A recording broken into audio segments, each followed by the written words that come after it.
making the tortillas from scratch, you gotta make sure you gotta let them. Sometimes what I do is, I get the fresh corn tortillas, right? But if you want them not to absorb so much oil, you gotta let them dry up overnight, and then they won't absorb so much oil. But this is the batch that I had. Those are from the dried out tortillas. As you can see, there's not that much oil there. And this is just a little extra batch from those fresh tortillas because I want to make sure I have plenty. Okay.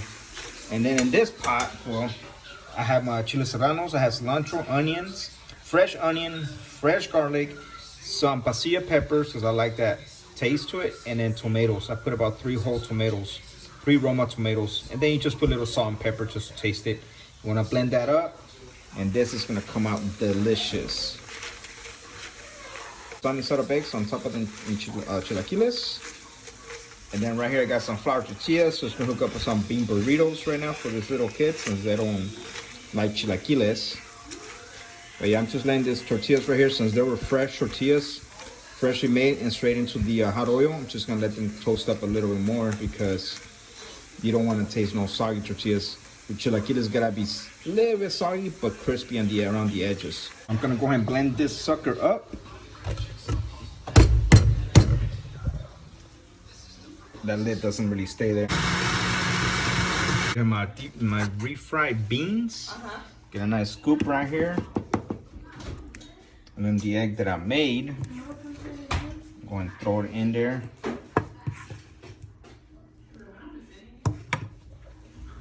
I'm just gonna go ahead and throw it on the griddle. That way it gets nice and crispy on the edges and doesn't fall apart with the beans. All right, so while this burrito is getting nice and crispy on the sides, just like that, that way the burrito doesn't fall apart. I got a pot with oil heating up just so I can cook this salsa right here. Well, the sauce. I'm gonna pour it in, some hot oil. Now I'm not gonna pour all of it because I don't know if I'm gonna need too much or not. Remember, I don't want my chilaquiles soaked up and soggy. So I'm just gonna leave the rest rather to the side. The rest I'm just gonna go ahead and simmer with some oil so it can cook. This burrito's about done. Now that my sauce right here, my chilao sauce is nice and boiling and steamy. See all that boiling bubbles? I'm gonna go and dump out my tortilla chips. And I'm going to mix it around.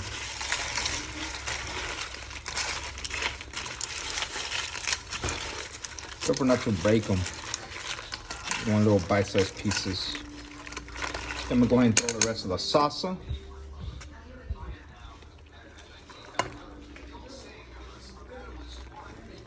I'm going to show you guys right in a minute how this is going to come out. The final product. All right, so these chilaquiles are just about done. You can feel that they're done because when they become heavy when you try to pick them up because the tortilla soaked up all the sauce. I'm gonna go ahead and turn it off and then let it continue cooking with its own steam. Some of them are nice and crispy on the edges, which is that's what we want. You want the nice texture on that. So basically what I did here is I drizzled some salt and pepper on this egg. I'm gonna put it on a medium high. That way it doesn't overly cook it. Go ahead and get your spatula, flip it over, just like that. Here's your homemade chilaquiles here. I topped it off with some cotija cheese. Got the beans on the side, some media crema. My eggs are medium over easy. And it's time to go ahead and toss the little bad boys over. Dress them up like that. Down. And that is it. Some homemade chilaquiles with some bomb refried beans.